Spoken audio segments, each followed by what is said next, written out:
pemirsa, di tengah hiruk-pikuk kota Jakarta, ada saja oknum yang memanfaatkan situasi tersebut dengan menebar paku di jalanan agar pengguna jalan terjebak dengan apa yang mereka lakukan. Nah, kami kali ini akan menelusuri jejak penebar paku jalanan di sejumlah ruas jalanan ibu kota yang kerap kali menjadi target operasi mereka. Dan berikut jejak kami dalam penelusuran.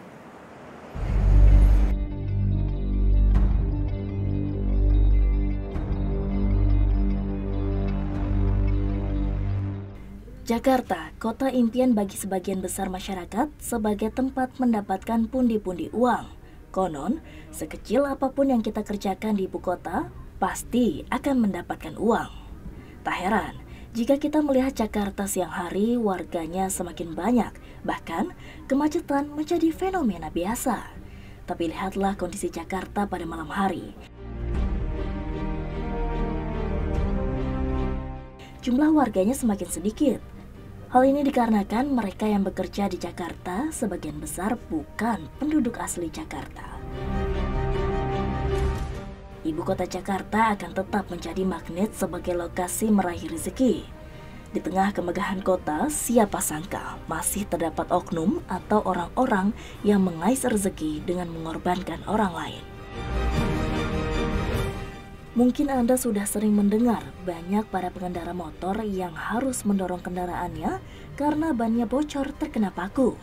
Anda bisa bayangkan ketika mereka harus terburu-buru bekerja tapi terlambat karena ulah oknum, orang-orang yang mencari keuntungan di atas penderitaan orang lain. Nah, pemirsa, dari pantauan kami melalui kendaraan tadi, kami melihat ada ini abangnya ya. Halo, malam Bang. Ya malam. Kenapa ini kendaraannya Bang? Bannya bocor. Kenapa? Dari mana Bang? Dari jembatan layang. Jembatan layang Gatsu ya? Iya. Ngomong-ngomong, sudah berapa kali atau baru kali ini? Dia baru sekali nih. Baru sekali. Iya. Nah, pemirsa, nanti kita akan temenin abangnya juga. Kita lihat apakah nanti di ban yang bocor ini jenis pakunya sama seperti tadi yang kita kasih lihat ke pemirsa. Iya Bang, gue temenin Bang. Lumayan ya jauh ya dari Gatsu ya. Soalnya tadi kita udah lihat di sepanjang jalan mulai dari gedung BPK sampai ini kita udah mulai Gatot Subroto ya. Iya. Nah, kalau tadi jadi saya dari jam 6 nih Bang ceritanya, dari jam 6 itu memang nggak ada, belum dapat temuan pakunya. Tapi ternyata kita udah mulai dari setengah 10 malam sampai sekarang jam 10 ternyata benar ya ada abangnya yang jadi korban ini bocor bannya, atau mungkin nanti bentuk ada seperti apa kita kasih lihat juga abangnya pasti. Ini jaraknya jauh loh pemirsa ya, jadi memang sangat merugikan sekali ketika kita terkena ranjau paku. Kita lihat nanti di bannya apakah memang sama seperti ranjau paku yang kita kasih lihat ke pemirsa. Kami coba cari tahu bagaimana mereka melakukan aksinya. Adakah keterlibatan dengan pelaku usaha yang menyediakan jasa tambal ban, atau ada keuntungan orang lain yang didapat oleh oknum orang-orang seperti mereka? Ikuti telisik penebar paku berikut ini. Nah pemirsa, saya coba mencari paku yang sudah ditebar oleh oknum penebar paku jalanan. Ini saya berada di sekitar jalan di depan gedung Balai Kartini. Nah pemirsa, coba lihat. Jadi seperti ini paku yang ternyata ditebar oleh oknum penebar paku jalanan. Sekali lagi ini saya berada di sepanjang jalan atau di ruas jalan Balai Kartini. Ada sekitar 3 paku yang berhasil saya temukan pemirsa. Namun tidak hanya di depan gedung atau juga balai sepanjang jalan Balai Kartini. Penelusuran saya juga berhasil menemukan sejumlah paku di seberang jalan sana.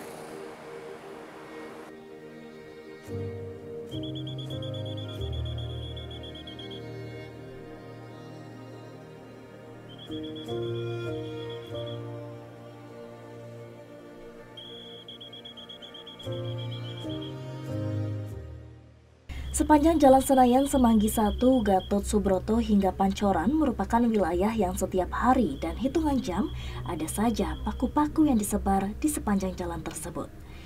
Sekitar 3,5 jam kami kembali, terlihat paku-paku yang sebelumnya tidak ada di jalan ini, kini terlihat tersebar berada di tepi jalan.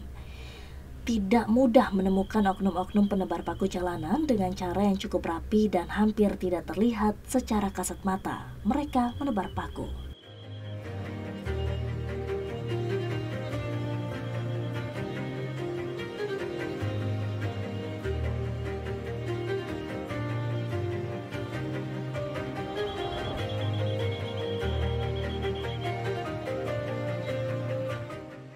Kami mencoba beberapa kali berputar dari arah Jalan Senayan hingga Pancoran.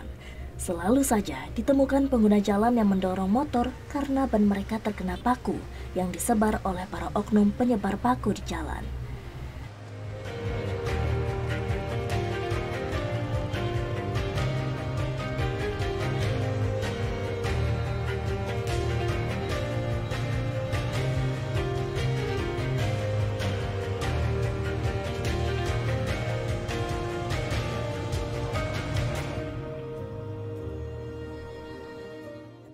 Paku yang disebar ini tidak langsung membuat ban motor kempis, namun kempis secara perlahan dari waktu terkena paku.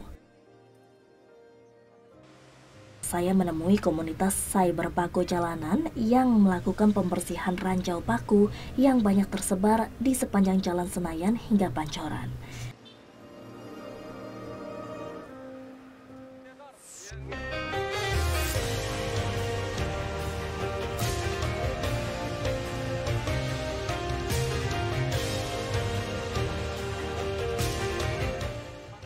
Saya ditemani oleh Bapak Agus dari komunitas Saber yang setiap hari melakukan penyapuan ranjau di jalanan. Mereka adalah tim yang sengaja kami bawa untuk membuktikan ulah oknum orang-orang yang tidak bertanggung jawab yang turut serta menyengsarakan orang lain demi mendapatkan pundi-pundi uang.